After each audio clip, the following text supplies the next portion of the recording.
Good evening. मैं doctor Neha on behalf of PD. मैं आज ब्लड कल्चर के एडवांटेजेस, पहले तो कब कब करना चाहिए ब्लड कल्चर और उनके क्या एडवांटेजेस हैं उसके बारे में बात करूंगी। तो पहले तो ब्लड कल्चर क्या है। जैसे अभी माइकोबैक्टीरियल कल्चर या लिक्विड कल्चर की बात हुई, जिसमें हम एक सूटेबल मीडिया में माइकोबैक्टीरिया को डालते हैं, वो मल्टीप्लाई होता है और उस मल्टीप्लिकेशन को इंस्ट्रूमेंट डिटेक्ट करके पॉजिटिव फ्लैग करता है। सिमिलरली ब्लड कल्चर का भी वही कॉन्सेप्ट है कि एक सूटेबल मीडिया दिया जाता है बैक्टीरियल ग्रोथ को, उसमें ग्रो करता है, मल्टीप्लाई करके वो इंस्ट्रूमेंट उसको डिटेक्ट करता है और हमको ये पता चलता है कि वो इन्फेक्शन जो है वो बैक्टीरिया की वजह से है कि नहीं है, और उसके बेसिस पे फिर ट्रीटमेंट स्टार्ट किया जा सकता है कि एंटीबायोटिक्स देना है या पेशेंट कोई इन्फ्लेमेशन का पेशेंट है या नॉन इन्फेक्टिव कंडीशन है तो antibiotics can be deferred. So basically अगर ब्रॉडली देखा जाए तो ब्लड कल्चर के इंडिकेशंस कब करना चाहिए ब्लड कल्चर, दो पार्ट्स में डिवाइड किया गया है, बैक्टीरिया और एक जनरलाइज्ड इन्फेक्शन जिसको हम सेप्टिसीमिया बोलते हैं। तो ब्रॉडली कल्चर क्यों करते हैं और इसका क्या इंपॉर्टेंस है कि डेंसिटी ऑफ बैक्टीरिया पर वॉल्यूम पर एमएल ऑफ ब्लड कम होता है, कल्चर मीडिया में डाल के उसको बढ़ा के उसको डिटेक्टेबल लिमिट तक लेके जाया जाता है। और दूसरा एंटीबैक्टीरियल। सो यूजुअली ये होता है कि जब ब्लड कल्चर के लिए लिया जाता है, कई बार ये होता है कि पेशेंट के ब्लड में साथ में एंटीबायोटिक्स भी होती हैं जो कि इनहिबिट करती हैं ग्रोथ ऑफ बैक्टीरिया को। सो वो कल्चर मीडिया में ऐसे कुछ सब्सटेंसेस होते हैं जिसके कारण से एंटीबैक्टीरियल्स का इफेक्ट मिल हो जाता है और बैक्टीरिया इसमें ग्रो करते हैं। तो ये इंपॉर्टेंस है ब्लड कल्चर का। बेसिकली करते इसलिए है ताकि इटियोलॉजी पता चले, क्यों है वो इन्फेक्शन, अगर पेशेंट को फीवर है तो वो क्यों है, किस कारण से, बैक्टीरिया है या फंगाई है क्या उस फीवर के पीछे, इन्फेक्शियस इटियोलॉजी। उसके बाद कल्चर अगर पॉजिटिव आता है, आप आइडेंटिफिकेशन करते हो एंटी माइक्रोबियल ससेप्टेबिलिटी टेस्टिंग करके, आप ये पता लगाते हो कि कौन सा बैक्टीरिया है और किस एंटीबायोटिक पे वो एक्ट करेगा, तो वो पता चलता है और उसके बेसिस पे आप उस हिसाब से एंटीबायोटिक्स दे सकते हैं। तो ये पूरे इस प्रोसेस का फर्स्ट स्टेप है। कल्चर होने के बाद ही आप आइडेंटिफिकेशन और एएसटी कर पाओगे। तो इस तरह से कल्चर का इंपॉर्टेंस है। और सेप्सिस के लिए तो गोल्ड स्टैंडर्ड माना गया है कल्चर को। तो आज मैं जो है की 3-4 कंडीशंस हैं वो बताऊंगी ब्लड कल्चर कब करना चाहिए। तो ये एग्जॉस्टिव लिस्ट नहीं है, ऐसा नहीं है कि सिर्फ इन्हीं कंडीशंस में करना चाहिए, बट ये मुख्य कारण है और इंडिया में स्पेशली प्रेवलेंट है। आप लोग की प्रैक्टिस में आप ज्यादा अच्छे से जानेंगे कि ये काफी प्रेवलेंट है। तो सबसे पहला, दो मैं स्टार्ट सेप्सिस से कर रही हूँ, पर सबसे पहला और इम्पोर्टेंट इंडिकेशन है पायरेक्सिया ऑफ अननोन ओरिजिन। ये एक ऐसा ग्रे एरिया है जो सबकी प्रैक्टिस में आता है, जब आपको पता नहीं होता कि पेशेंट फीवर के साथ आ रहा है, कॉमन एंटीबायोटिक्स से रिस्पॉन्ड नहीं कर रहा है, क्या कारण हो सकता है उस फीवर का। तो वो सबसे इम्पोर्टेंट कारण, सबसे जो कॉमन इंडिकेशन जिसके लिए कल्चर करवाया जाता है वो है पीओ। पीडियाट्रिक पेशेंट्स में भी हो सकता है, अडल्ट पेशेंट्स में भी हो सकता है। सो वो हो गया नंबर 1। उसके बाद हम आते हैं सेप्सिस। नाउ सेप्सिस जो है ये है एक एंड स्टेज है, एक पायरेक्सिया या एक अननोन ओरिजिन का पायरेक्सिया जो प्रोग्रेस हो के सिस्टमिक इन्फेक्शन बन रहा है, पूरे बॉडी में स्प्रेड हो रहा है, तो वो हो जाता है सेप्सिस। तो ये अगेन सेप्सिस एक ऐसी कंडीशन है जिसमें ब्लड कल्चर को गोल्ड स्टैंडर्ड माना गया है ना। अब सेप्सिस जो है ये कोई एक कंडीशन नहीं है, ये कई कारणों से हो सकती है। इस डायग्राम में आप देखेंगे कि कुछ मुख्य कारण बताए गए हैं। लंग इन्फेक्शन, अब इंडिया में निमोनिया बहुत कॉमन है। निमोनिया अगर पेशेंट को है वो स्प्रेड हो जाता है, ब्लड स्ट्रीम में आ जाता है, सेप्सिस बन जाता है। Urinary tract infection again India में काफी कॉमन कंडीशन, स्प्रेड होके जनरलाइज्ड सिस्टमिक इन्फेक्शन बन जाता है, या कोई गट इन्फेक्शन है या कोई स्किन इन्फेक्शन है। तो ये सारे इन्फेक्शन जो हैं दे कैन बी प्रिकर्सर्स या starting point of sepsis. Just एक ओवरव्यू कि किस तरह से सेप्सिस जो है ये किस तरह से कोई भी लोकल इन्फेक्शन है, इसमें जैसे एग्जांपल लंग इन्फेक्शन का दिया गया है, कोई भी एक सोर्स ऑफ इन्फेक्शन किस तरह से स्प्रेड होके generalized infection and ultimately sepsis. Sepsis basically कैसे स्प्रेड होके how does it become severe? सारे ऑर्गन्स में बैक्टीरिया जाके लॉज हो जाते हैं, multi system multi organ failure होता है, जिसके कारण पेशेंट की डेथ होती है। और ये बहुत कॉमन कंडीशन है। इन्हें दो हमको लगता है कि सेप्सिस एक बहुत एक्सट्रीम कंडीशन है, बट कितनी बारी पेशेंट जो है सेप्सिस तक अनडायग्नोज पहुंच जाता है और फिर उसके बाद ऐसी कंडीशन होती है कि जब एंटीबायोटिक्स बचती नहीं है उसको ट्रीट करने के लिए। सो स्पेशली और कोविड में भी हमने देखा कि sepsis was recognized as one of the important complications of covid, और कोविड गाइडलाइंस में हर जगह पे ये रिकमेंड किया गया था कि blood culture sepsis Covid related sepsis में भी ब्लड कल्चर करना बहुत इम्पोर्टेंट है। नाउ सेप्सिस को रिकॉग्नाइज अब क्लिनिकली क्यों नहीं कर सकते? अगर इतना इजी, अगर सेप्सिस इतना कॉमन है और साइंस एंड सिम्टम्स दिखते हैं, तो इसके लिए क्यों ब्लड कल्चर करने की जरूरत है? आप देखेंगे कि ये जो साइंस एंड सिम्टम्स है बहुत नॉन स्पेसिफिक है, कि हर दूसरी कंडीशन में आपको shivering, fever, pain, pale skin, sleepiness और वो सेंस ऑफ जैसे I feel like I would die, shortness of breath, ये सारी चीजें दिखती हैं। तो ये सेप्सिस को ही हमने किसी तरह से एक्रोनिमाइज करके ये सिम्टम्स एनलिस्ट किए हैं। तो बहुत नॉन स्पेसिफिक साइंस है या सिम्टम्स हैं, तो किसी भी दूसरे कंडीशन में ये साइन सिम्टम्स पेशेंट लेके आ सकता है। इसीलिए इस कंडीशन का डायग्नोसिस किसी डायग्नोस्टिक मोडालिटी से होना बहुत जरूरी है। अब गाइडलाइंस क्या बोलती हैं, कैसे डायग्नोस करना चाहिए? तो इसको एक आसान तरीके में ये बताया गया है कि गिव 3 टेक 3। गिव 3 क्या देना चाहिए? पेशेंट को ऑक्सीजन देना चाहिए, फ्लूइड्स देना चाहिए, एंटीबायोटिक्स देना चाहिए, और पेशेंट से क्या लेना चाहिए? कल्चर्स।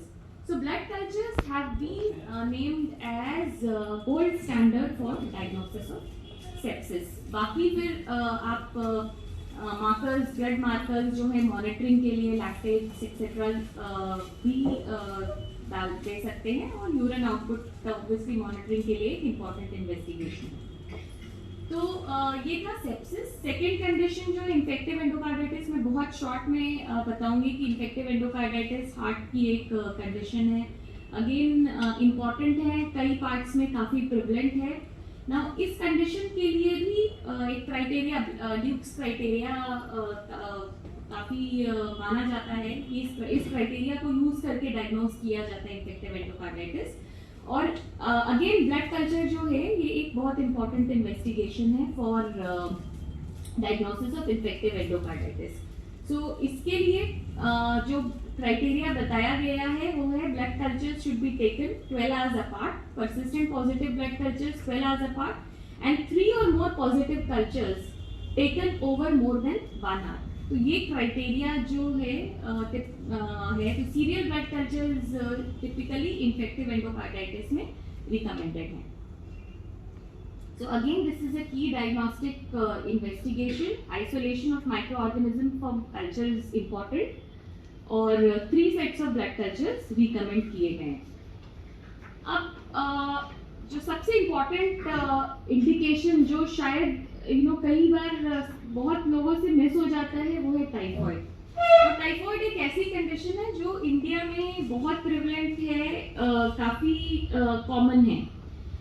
इस पिक्चर में जो दिखाया गया है वो टाइफॉइड की हिस्ट्री है कि जब ये डायग्नोस हुआ था, टाइफॉइड का नाम जो है वो टाइफॉइड मेरी करके एक लेडी थी जिससे पहली बार ये डिजीज जिसमें पकड़ाई गई थी। वो एक कुक थी और वो कई जगह जाके खाना बनाया करती थी, और उसको टाइफॉइड हो गया, और उसके बाद वो जहाँ जहाँ खाना बनाती थी हर जगह पे लोगों को टाइफॉइड हो गया। तो इस तरह से फिर इस बीमारी की पहचान हुई कि कैसे ये जो है ये स्प्रेड होता है फीको ओरल रूट से। ये टाइफॉइड मेरी जाके हर जगह पे खाना बनाती थी और उसके कारण सबको स्प्रेड हो गया because of its faeco oral route of transmission.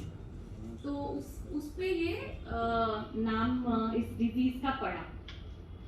अब इसके भी जो सिम्टम्स है हम सबको पता है कि टिपिकली फीवर के साथ ये भी प्रेजेंट करता है, but fever is yes it lasts for 3 to 4 weeks, continuous fever 3 to 4 weeks का होता है, और it is caused by salmonella typhi। अब इसके भी सिम्टम्स आप देखेंगे बहुत नॉन स्पेसिफिक है। फर्स्ट वीक में वही टिपिकली फीवर, कोई भी वायरल फीवर जैसे प्रेजेंट करता है वैसे ये प्रेजेंट करेगा। सेकेंड वीक में फिर साइंस आना चालू होते हैं। हिपैटोमेगाली is one of the first science जो 7 to 10th वीक तक पॉजिटिव आता है, और उसके बाद फिर मेंटल साइंस आना चालू होते हैं, डिलीरियम है या फिर डिसोरिएंटेशन है, ये सब चालू होता है। तो बेसिकली डिजीज जो स्टार्ट होती है फर्स्ट वीक में, अगर डायग्नोज हो जाए प्रोग्नोसिस अच्छा रहेगा, बट फर्स्ट वीक में जो इसके साइंस हैं वो बहुत नॉन स्पेसिफिक है। Source of infection, yes, contaminated water, food, fingers, flies, pieces of urine of cases and carriers, so इस तरह से स्प्रेड होता है। Primary and secondary sources, I will not get into pathogenesis, but अब हमारे पास diagnose करने के लिए आज की डेट में क्या क्या टूल्स है। माइक्रोबायोलॉजी है, सीरोलॉजिकल है, और न्यूअर डायग्नोस्टिक टेस्ट्स हैं। Now blood cultures, now this is one concept, ये अनयूज्ड है या लेस यूज्ड है, that is role of blood cultures in typhoid. ये तो आज आप सोचोगे कि ये बिहार में ये कल्चर है, बिहार में ये ट्रेंड है, बट एक सीएमई हमने की थी मुंबई के एक प्राइवेट लैब में सीएमई की थी, और उन्होंने अपने भी ऐसे ही सब डॉक्टर्स को बुलाया था। वहाँ पे भी ये कॉन्सेप्ट था कि टाइफॉइड में कल्चर्स कौन करवाता है, ब्लड कल्चर्स क्यों करना चाहिए टाइफॉइड में। टाइफॉइड के लिए तो टाइफीडॉट टेस्ट है, वही करवाया जाता है। तो फिर ये ऐसा नहीं है, बल्कि हर जगह ये कॉन्सेप्ट अभी तक है कि भाई कल्चर्स का कोई रोल ही नहीं है टाइफॉइड में। बट जो रियलिटी है, आप देखेंगे कि जो कल्चर्स हैं, they are the first investigation to get positive in typhoid, they are the gold standard. यानी ये ऐसा नहीं है कि मैं बोल रही हूँ या बिकॉज हमारा ब्लड कल्चर इंस्ट्रूमेंट है इसीलिए हम बोल रहे हैं कि ब्लड कल्चर करो, but this is what guidelines say, that blood culture is the gold standard for the diagnosis of typhoid. And why? It is because it is the first investigation which turns positive in a case of typhoid. 90% positive हो जाते हैं patients first week में।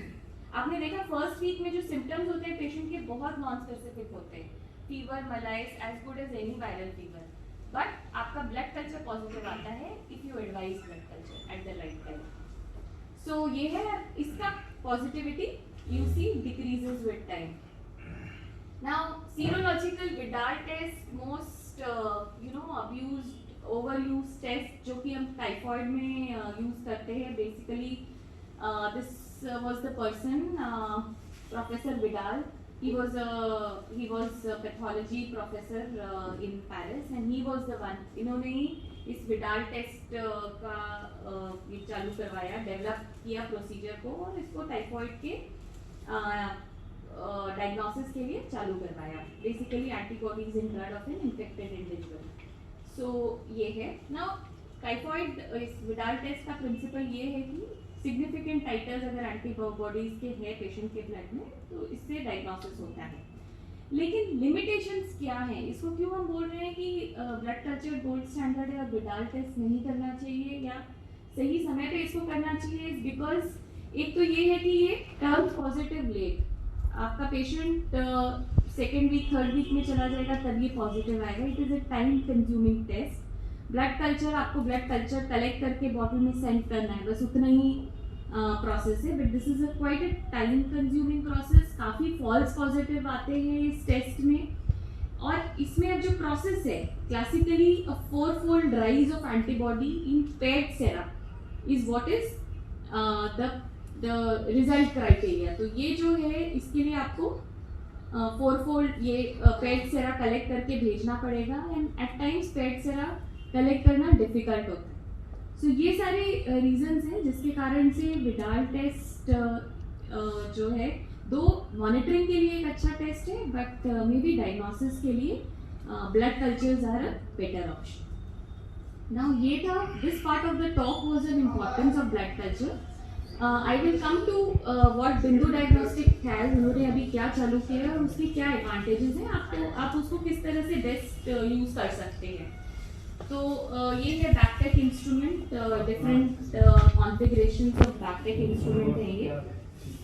Now जिस principal पे ये work करता है, which is fluorescent technology, This makes it ideal for diagnosis of bacteria. इसकी sensitivity improve होती है because of the fluorescent method of detection which this uses. आप देखेंगे इसमें कि ये algorithm based detection है, जिसके कारण से ये जो है ये हर phase of bacterial growth को detect कर रहा है. Delayed while entry, अगेन ये एक इम्पॉर्टेंट फीचर है. डिलेड वाइल एंट्री, यानी अगर आप कलेक्ट करके भेज रहे हैं और कुछ समय जा रहा है ट्रांसपोर्टेशन में, तो भी जो फॉल्स नेगेटिव वाले चांसेस हैं वो नहीं रहते हैं, बिकॉज इसमें वो एल्गोरिदम्स है जिसके कारण जो डिले होता है वो इज टेकन केयर ऑफ. उसके बाद जो स्ट्रेंथ है, एक बहुत इंपॉर्टेंट स्ट्रेंथ जो है बैकटेक की, वो है मीडिया. इसमें there is range of media जो आप अपने स्पेसिफिक पेशेंट्स के लिए चूज करके यूज कर सकते हैं. सो ये रेंज ऑफ मीडिया है. मैं आपको बताऊंगी कि किस कंडीशन में कौन सा मीडिया यूज किया जाता है. बट इन सब मीडिया में जो एक कॉमन चीज है वो रेजिन्स. हमने पहले बात की थी कि अगर मोस्ट ऑफ द पेशेंट्स जो आते हैं वो एंटीबायोटिक्स लेके आते हैं जब ब्लड कल्चर करवाने आते हैं, तो इस मीडिया में सब में ये रेजिन्स हैं. ये रेजिन्स क्या करते हैं, ये पॉलीमर्स हैं जो अपने ऊपर एंटीबायोटिक्स को एब्जॉर्ब कर लेते हैं, चिपक जाती हैं एंटीबायोटिक्स, जिसके कारण उनका एक्शन निल हो जाता है और वो बैक्टीरिया ग्रो कर जाता है कल्चर मीडिया में.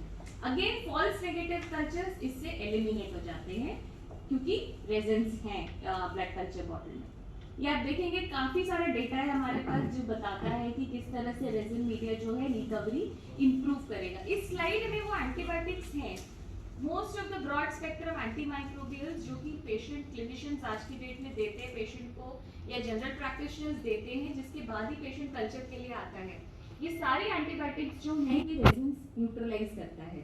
कार्बापेनिम ग्रुप देख लीजिए आप, सिफिलोस्पोरिन देख लीजिए. So all the broad spectrum antibiotics they get neutralize जो रेजिन्स इसमें प्रेजेंट है. नाउ ये रेंज ऑफ मीडिया है aerobic, anaerobic, lytic anaerobic, mycosis और पीडियाट्रिक. मैं बताऊंगी इन सब मीडिया के बारे में, बट एक जो पॉइंट इम्पोर्टेंट है, ब्लड कल्चर के रिजल्ट के लिए एक इम्पॉर्टेंट फैक्टर है वॉल्यूम जो आप भेजते हैं कल्चर का.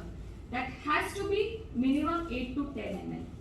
उसके बिना जैसे जैसे आप वॉल्यूम कम करते जाते हैं, chances of false negative results जो है वो बढ़ जाता है. इसीलिए वॉल्यूम एक बहुत इंपॉर्टेंट फैक्टर है जो ब्लड कल्चर के रिजल्ट्स को इम्पैक्ट करता है. नाउ एरोबिक, एनारोबिक मीडिया जो है, ये हम सबको पता है कि aerobic is for aerobic organisms, east.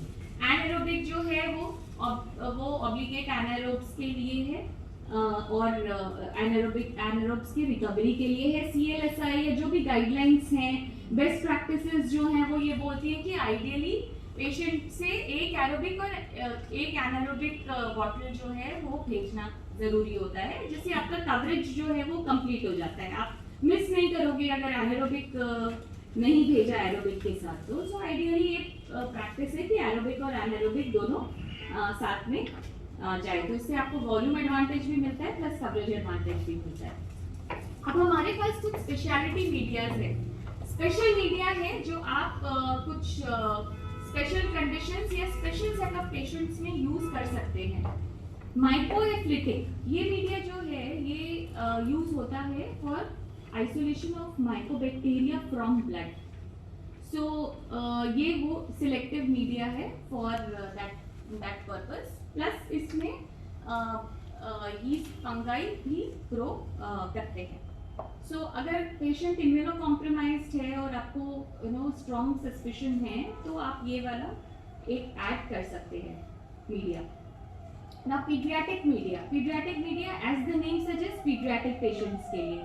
Pediatric patients में आपका वॉल्यूम जो है वो यूजुअली कम होता है. 8 to 10 ml is definitely not possible. Recommended इसका 1 to 3 ml है. As volumes as low as 0.5 और 0.3 ml भी अगर आप इस बॉटल में डाल के भेजते हैं तो बॉटल पॉजिटिव फ्लैग करती है. सो ये खासियत है इस बॉटल की. इस बॉटल में आप स्टेराइल बॉडी फ्लूइड्स भी डाल के भेज सकते हैं. सो ये हो गया. अब नेक्स्ट है fungal infection. Now fungal infection अभी जो AMR की लेटेस्ट रिपोर्ट आई है जो ICMR ने निकाली है, उसमें बताया है कि फंगल इन्फेक्शन इंक्रीज हो रहे हैं इंडिया में and they are going to increase. that is because one of the reasons Covid, हम सबको पता है कि कोविड में इनडिस्क्रिमिनेट यूज ऑफ स्टेरॉइड्स हुआ है और उसके कारण पेशेंट के इम्यूनिटी स्टेटस वाज कॉम्प्रोमाइज, उसके कारण म्यूकरमाइकोसिस और ये सारे फंगल इन्फेक्शंस हम ऑलरेडी देख ही चुके हैं after second wave, and that is what has predisposed to increase in fungal infections in the country. So इसीलिए अब इनको डायग्नोज करना और भी इम्पोर्टेंट हो गया है। आप देखेंगे कि ये कुछ डेटा इसमें है विच शोज कि कैसे फंगल इन्फेक्शंस बढ़ रहे हैं। तो इसको एड्रेस करने के लिए क्या है और जो बिंदु डायग्नोस्टिक्स में भी अवेलेबल रहेगा वो है माइकोसिस ICF मीडिया। अभी माइकोसिस ICF मीडिया क्या है? ये सिलेक्टिव मीडिया है for growth of fungi and east. आपका एरोबिक मीडिया में भी फंगाई ईस्ट आइसोलेट हो जाता है, पर आपको ये क्यों चाहिए, ये इसका रीजन मैं बताऊंगी कि आपको ये किन केसेस में ये यूजफुल रहेगा। तो ये आप उन स्पेशल पेशेंट्स के लिए यूज कर सकते हैं, एक तो जहां आपको फास्टर डायग्नोसिस चाहिए। इसका देखेंगे आप time to detection is lesser than your conventional और एरोबिक ब्लड कल्चर बॉडी। तो जहां आपको faster diagnosis of fungal infection चाहिए वहां पे आप ये यूज कर सकते हैं। एस्परजिलस और काफी फिलामेंटस फंगाई जो हो सकता है एरोबिक मीडिया में ग्रो ना हो, वो भी माइकोसिस बॉटल में ग्रो होते हैं। नाउ हमको पता है कि most of the cases of sepsis are polymicrobial sepsis. Polymicrobial sepsis ये ना बैक्टीरिया और फंगाई दोनों प्रेजेंट होते हैं ब्लड में। अगर बैक्टीरिया प्रेजेंट होता है कल्चर मीडिया में along with fungi, it suppresses the growth of fungi. That is the reason कि ये सिलेक्टिव मीडिया जो है ये सप्रेशन को वो करता है, स्टॉप करता है, बिकॉज इसमें एंटीबैक्टीरियल होते हैं। इस मीडिया में एंटीबैक्टीरियल होते हैं जो बैक्टीरियल ग्रोथ को सप्रेस करते हैं और फंगल ग्रोथ को एनहांस करते हैं। सो आप मिस नहीं करेंगे फंगल ग्रोथ अगर आप ये वाला मीडिया यूज कर रहे हैं। Obviously this media has to be in conjunction with aerobic. आप इसको एज स्टैंडअलोन मीडिया नहीं यूज कर सकते बिकॉज बैक्टीरियल ग्रोथ जो है वो आपकी एरोबिक में आएगी। कुछ डेटा है विच शोज कि एरोबिक के वर्सेस ये किस तरह से बेटर परफॉर्म करता है। इंडिकेशंस बेसिकली कहाँ यूज करना है? जहाँ पे भी इम्यूनो कॉम्प्रोमाइज स्टेटस है, high suspicion of fungal infection है, पेशेंट कैंसर पेशेंट है, डायबिटिक है, HIV है, कैथेटर पे है, इम्प्लांटेबल डिवाइसेस हैं, इन सब केसेस में आपको ये मीडिया विल बी हेल्पफुल। इसके अलावा एक और मीडिया है which is lytic anaerobic. Lytic anaerobic is for the growth of facultative anaerobe. So aerobic media आपने यूज किया, एनारोबिक की जगह हम रिकमेंड करते हैं कि आप लिटिक एनारोबिक यूज करो because lytic anaerobic in addition to growing anaerobic it also supports the growth of facultative anaerobes. So aerobic with anaerobic lytic is a perfect pair for you to increase coverage plus lower down the time to detection of most of the common bacteria that you will be diagnosing in the lab. So ये mechanism of action है, इस पे मैं नहीं जाऊंगी। This is what अगर आप दोनों को combine करते हैं 14% more organism recover होते हैं plus 5.5 hours shorter time to detection. So 32 minutes हो गए हैं। So तो मेरे पास ये एक स्लाइड और कुछ थी on best practices. So you have more 5 minutes. Okay. After 5 minutes, 10 minutes will be question answer. ठीक है। The time should be maintained. Yes. So मेरे इसमें टाइम आ रहा है तो मैंने देखा 32 मिनट्स हो गए तो मैंने सोचा Just 5 minutes. You will have only 5 minutes. So अब briefly कुछ key points on best practices of blood culture. Now as important as it is कि एक सही सिस्टम रहे, ऑटोमेटेड सिस्टम में आप कल्चर करें, सही मीडिया यूज करें कल्चर के लिए, उतना ही इम्पोर्टेंट है कि सही प्रैक्टिसेस यूज करें सैंपल कलेक्ट करने के लिए, क्योंकि what goes in will come out. अगर आप सैंपल सही नहीं देंगे तो कितना ही अच्छा लैब हो, डॉक्टर दिवाकर बैठे हो उस लैब में, पर आपका रिजल्ट जो है वो फिर भी सही नहीं आएगा क्योंकि सैंपल कलेक्शन ही सही नहीं हुआ है। तो इसमें ये कुछ पॉइंट्स हैं, मैं एक एक करके इन पॉइंट्स का इम्पोर्टेंस आपको बताऊंगी। इफेक्ट ऑफ ब्लड वॉल्यूम ये मैंने बताया है कि 8 to 10 ml is the optimal amount of blood that should be collected. अगर कम होता है वॉल्यूम तो chances of culture turning false negative increases. Data जो है CLSI जो बोलता है कि एवरी 1 ml इंक्रीज, यानी अगर आप 3 से 4 ml इंक्रीज करते हैं, 4 से 5 ml increases the chances of detection by 3%. That is why it is important. But वो 10 ml तक ही होता है. So your optimal volume has to be 10 ml. Now number of sets. अब ये एक और इंटरेस्टिंग कॉन्सेप्ट है कि किस तरह से ब्लड कल्चर जो है कभी भी एक बॉटल नहीं आना चाहिए and it has to come in sets. जितनी आप नंबर ऑफ बॉटल्स बढ़ाते हैं, नंबर ऑफ बॉटल्स बढ़ाने का ये मतलब है कि आप डिफरेंट साइड से 2 सेट्स कलेक्ट कर रहे हैं, तो उससे आपका chances of detection, chances of recovery जो है वो बढ़ जाता है. आप देखेंगे कि अगर सिर्फ 2 बॉटल एक साइड से कलेक्ट किए 65% रिकवरी, 2 बॉटल 2 डिफरेंट साइड से कलेक्ट किए 80%, एंड अगर 3 डिफरेंट साइड से, ना ये तो बहुत आइडियल सिचुएशन होती है. Ideally 4 bottle is what practice किया जाना चाहिए. Otherwise a good enough practice is 2 bottles आप कलेक्ट करके भेज रहे हो. सो ये है relevance of number of sets of blood culture bottle. उसके बाद कलेक्शन टेक्निक्स जो हैं, proper contamination of the skin होना चाहिए. क्लोज सिस्टम ऑफ कलेक्शन अगर होता है तो वो आइडियल है. अदरवाइज एसेप्टिक प्रिकॉशंस आप लेके अगर ब्लड कल्चर सेंड करते हैं तो कंटामिनेंट्स का इंट्रोड्यूस होना मिनिमाइज हो जाता है. देयरफॉर आपको ये पता होता है कि जो ब्लड कल्चर में ग्रो हो रहा है वो ट्रू पैथोजेनिक ग्रो हो रहा है. सो यूज ऑफ ग्लव्स और बेस्ट प्रैक्टिसेस इन कलेक्शन, सो ये सब जो चीज़ें हैं ये इम्पॉर्टेंट हैं. Now timing of blood culture again ये भी इम्पॉर्टेंट है.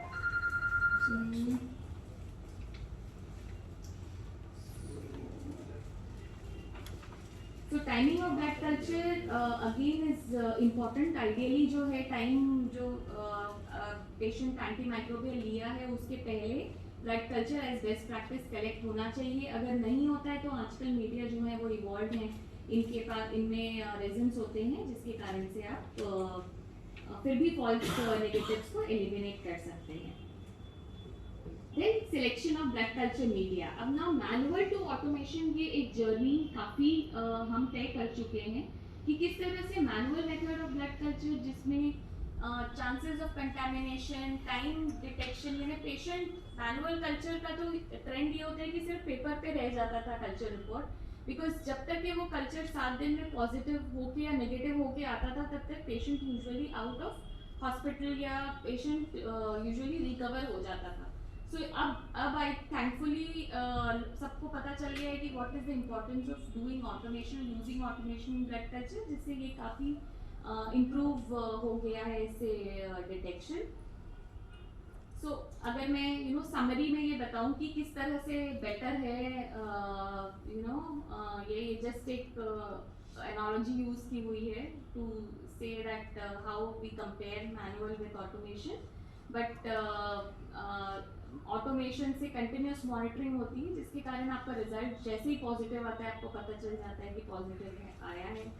नेगेटिव प्रोटोकॉल आप 5 डेज का तो शॉर्टर टाइम टू डिटेक्शन है, एंड अगेन कंटिन्यूस मॉनिटरिंग से चांसेस ऑफ कंटामिनेशन जो है वो कम हो जाते हैं. सिलेक्टिव मीडिया है आपके पास रेजिन्स हैं जिसके कारण एंटीबैक्टीरियल का इफेक्ट जो है वो निल हो जाता है. सो ये सब जो है कुछ एडवांटेजेस हैं जो ऑटोमेशन आपको देता है blood culture. So this is all from my side. I would like to thank Diwakar sir for giving us an opportunity. हम तीनों चारों जो हैं BD से we are privileged कि आज हमको ये मौका मिला कि हम यहाँ पे दिलबंगा की ऑडियंस को एड्रेस कर रहे हैं. Thank you so much sir. Sir, I would like to invite Diwakar sir, who is the director and man of today's show. Sir, आप please insight submission. First of all, audience are requested. Have you any question? Answer session is for 10 minutes. If any query is there, then otherwise I will proceed. What is the actual minimum time required for the growth of this? Sir अगर concentration again bacteria का अच्छा होता है definitely 4 to 5 hours में positive आ जाता है. So minimum time is 3 to 5 hours में भी हमने देखा है कि कल्चर पॉजिटिव आया है. अगर bacterial load is good in the sample. वो संडे जैसे सर संडे अगर आप और पे कुछ रखा आपके है तो संडे हैं को थोड़ा फ्री एक्सपीरियंस करते का आपको शेयर कर सकते हैं. Monday is the heaviest day. अभी आप एक्सपर्ट हैं बाहर, हम तो यहाँ पे जो होता है हम बस सुनते ही रहते हैं. मैडम ये कल्चर फाइल को कितना टेम्परेचर में रखना चाहिए, स्टोर करना चाहिए? लैब बंद है मान लीजिए room temperature sir. It has to be stored at room temperature. Yes, room temperature. हम लोगों का उसको आवर कितना आवर करा सकता है? सर एक्चुअली जो अब हमारा ये ऑटोमेटेड कल्चर है 48 आवर्स का डिलेड वाइल एंट्री हमारा जो है सिस्टम अकाउंट कर लेता है. यानी कि अगर 48 घंटे तक वाइल इंस्ट्रूमेंट में नहीं जाता है तो भी रिजल्ट्स अफेक्ट नहीं होते. So ideally best practice is as soon as culture is collected उसको इंस्ट्रूमेंट में चले जाना चाहिए. बट अप टू 48 आवर्स का बफर है. मैम दूसरा इशू है न्यू बॉर्न बेबी में थोड़ा ब्लड सैंपल लेने में इशू आती है, तो मिनिमम कितना ब्लड में आता है? सिर्फ 0.5 ml 0.3 to 0.5 ml में भी पीडियाट्रिक इसमें पॉजिटिव फ्लैग हो जाता है. ऑनलाइन कोर्स भी चला पॉसिबल है. सो इसमें आप प्रीशियस फ्लूइड्स भी ले सकते हैं पीडियाट्रिक में. अगेन लो वॉल्यूम है तो पॉजिटिव फ्लैग. इंटरेस्टिंग टॉपिक होगा लेकिन वही है. Is it cost effective for patient? Sir, cost to I will not be able to comment on the numbers, but मैं जो एक्सपीरियंस मेरा रहा है और जो कुछ डॉक्टर्स से हमको भी जो फीडबैक मिलता है वो ये है कि cost of extra cost of patient stay in ICU. अगर आईसीयू का स्टे आपका डिलेड डायग्नोसिस या मिस डायग्नोसिस के कारण 2 दिन बढ़ जाता है या उसको एक्स्ट्रा ब्रॉड स्पेक्ट्रम एंटीबायोटिक्स अब एक मीरोपेनिन का इंजेक्शन का कॉस्ट जो आप पे करोगे अगर वो पेशेंट मिसडायग्नोस हो रहा है या आप उसको रॉन्गली आप ब्रॉड स्पेक्ट्रम एंटीबायोटिक्स दे रहे हो वर्सेस जो कॉस्ट ऑफ कल्चर है that definitely is way lower. और प्लस जो ऑब्वियसली मेंटल ट्रॉमा है पेशेंट जो मॉर्बिडिटी उससे गुजरता है उससे definitely the cost of culture is an IDST is way lower. So अगर आप इस तरह से इनडायरेक्ट कॉस्ट डायरेक्ट कॉस्ट तो हम वो कंपैरिजन कर सकते हैं कि कॉस्ट ऑफ कल्चर वर्सेस आपने कितना एंटीबायोटिक्स दिया आईसीयू में कितने दिन स्टे किया उसको पेशेंट को ट्रॉमा जो कि क्वांटिफाइबल नहीं है. So definitely it is That is indirect cost. Indirect cost. Yes. And direct cost? Direct cost sir cost के बारे में पूछ रहे हैं तो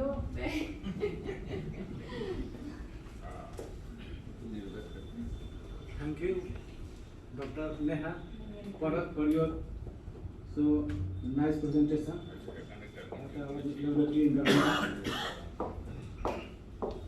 सर 9 बजे तक हम लोग को खत्म करना है. लेकिन एक छोटा सा मेरा भी अपना है प्रेजेंटेशन.